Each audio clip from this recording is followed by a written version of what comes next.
42 degrees in downtown Toronto. Good morning. I'm Catherine Gisette. And I'm Steve Roberts. Here are the top stories right now.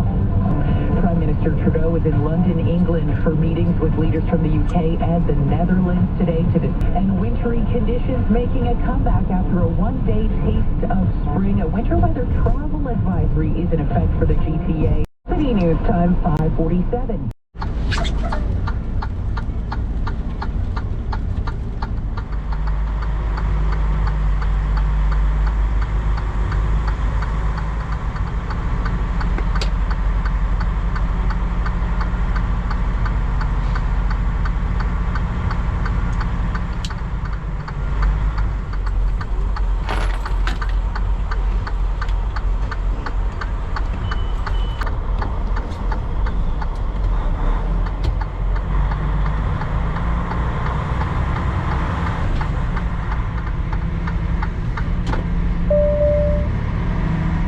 In 1 kilometer, turn right on Belfield Road.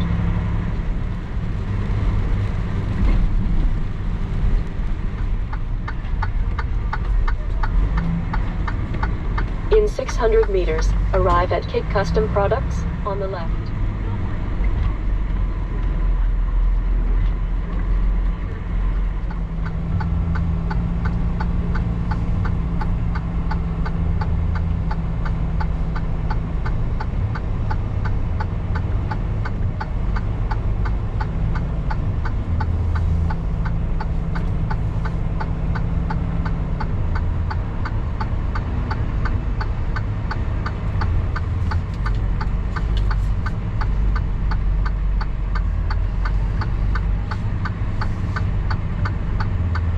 Challenge to na back up. Nasa in between ng trailer, ang sikip ng lugar. Oo, dahan-dahan lang.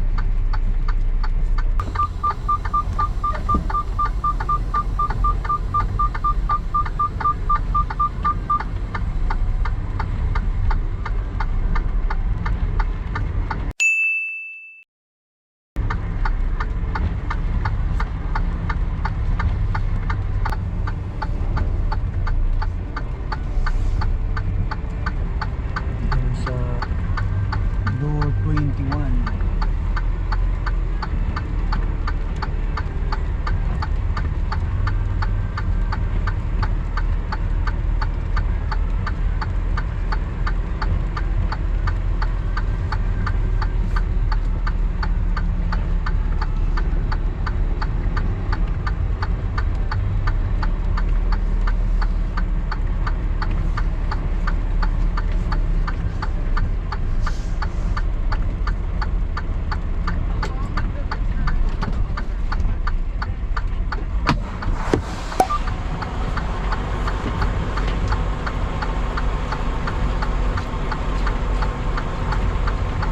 We'll go around that guy.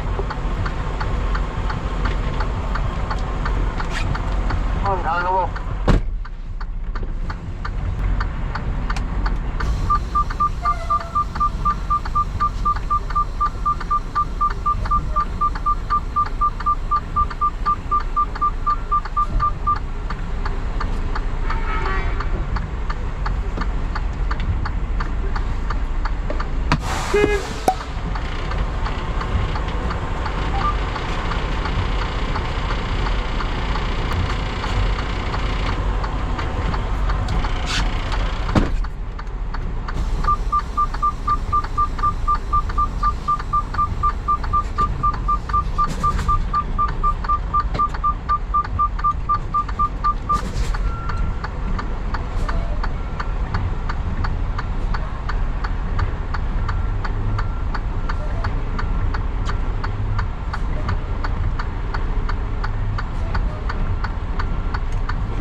I got a bad feeling about this.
Straight. Yeah, straight. Go all the way back to the thing. Straight. Yeah, straight back. Little bit this side. Yeah, yeah. Keep going. Keep going. Now, straight on the left. Straight to the left. Keep going. Go right to the back. Straight now. Absolutely straight. Go right back.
Okay.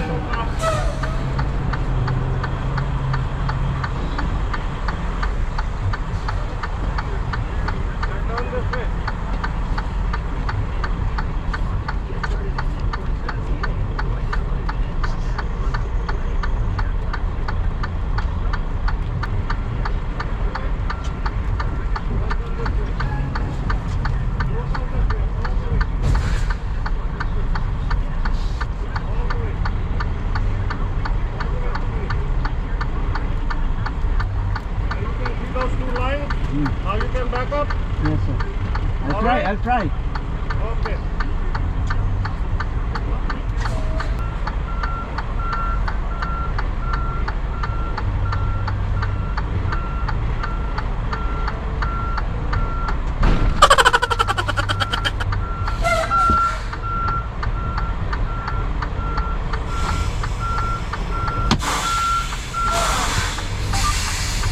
Ay, natapos din.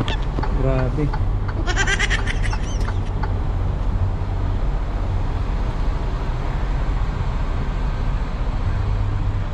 Ito yung isa sa pinaka worst na backup. Kaya no, huwag mahiya mag ask ng assistance. Tinulungan ako ng driver. 26 years na siya nag-drive.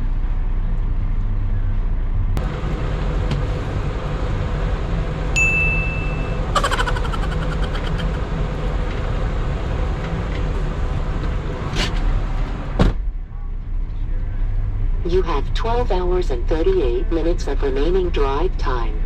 Magandang araw sa lahat. Nandito po ako sa customer. Nagpa-live load para sa pangarga ko na dadalhin ko sa USA. Ngayon ay Lunes, first day ko.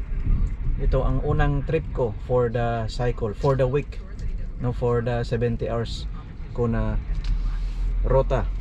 Ngayon guys, ang experience ko dito ay isa sa mga pinakamahirap ko na backup. Talagang nahirapan ako. Ginawa ko na ang lahat, talagang hindi kaya as a baguhan, no? Kaya humingi ako ng tulong sa kapwa driver. Kasi ang space dito napaka-tight. Itong position ko ngayon ay in between ako kanina ng may mga truck. Ito umalis na yung nagtulong sa akin. Talagang napaka-tight. Ito yung space ko sa harap. Yan oh. Yan. Napaka-tight. Kaya nung pag-atras ko kanina, inassist ako ng isang driver. Siya ay 26 years of experience. Ang sabi niya, ang tip niya sa akin, every time daw na maka-encounter ako ng mga tight na backing, tapos may makikita akong driver, ask ako ng assistance. Hindi yung hihintayin mo yung driver na tutulong sa'yo. Talagang i-approach mo ang driver, kasi sabi niya, ang mga truckers daw ay willing silang tumulong pag sila ay kinausap. Pero pag hindi mo sila kinausap, yung parang mag serbato ka lang, no, nagpaparinig sa kanila na umaatras ka, tapos ikaw ay nahirapan. Pag hindi mo sila kinausap, hindi rin sila tutulong sa'yo. Titingin-tingin lang sila sa'yo. May mga ibang driver na ganyan. So dapat talagang makiusap ka daw na manghingi ka ng tulong, katulad sa ginawa ko kanina nung pag attempt ko pag-atras, kasi alam na case ko na ang area so talagang mahirapan ako, pahirapan. So nung pag get out and look ko, kinausap ko siya. Of course, polite tayo, no, na kausapin yung driver na hingi ako ng tulong. Yun nga, kinausap ko siya na sabi ko, can you please assist me backing up? So yun naman, na pangiti siya. Say, are you a new driver? Sabi ko naman, yes sir. Okay, no problem. It's just easy. I'll assist you. So yun, no, parang hindi lang sa tumulong siya, nakakuan pa tayo ng parang friends, no. So after na i-back up ko, kwentuhan konti. So, may mga payo-payo siya sa akin. Siya po ay 26 years na sa itong industry na to. Parang kuan na lang daw, tapos na daw siya sa mga long haul. Itong yung dinadrive niya ay local na lang, parang uwian na lang siya everyday para makapiling niya daw ang family niya. So yun, salamat naman at may naka-assist sa akin. Again, no, huwag tayong mahiya makiusap sa mga ibang driver para magpatulong, para ang pag-backing natin ay hindi tayo ma-aksidente, hindi makabangga. Kasi nga in between na trailer ang pinasok ko dito. Tapos yun lang pala, pagkatapos kong na-duck, successfully duck, umalis yung truck sa tabi ko. Kasi hindi niya rin yan nakita na nag-back up ako, kasi nandun siya sa loob kumukuha sa mga dokumento niya. So yun lang siguro guys. See you.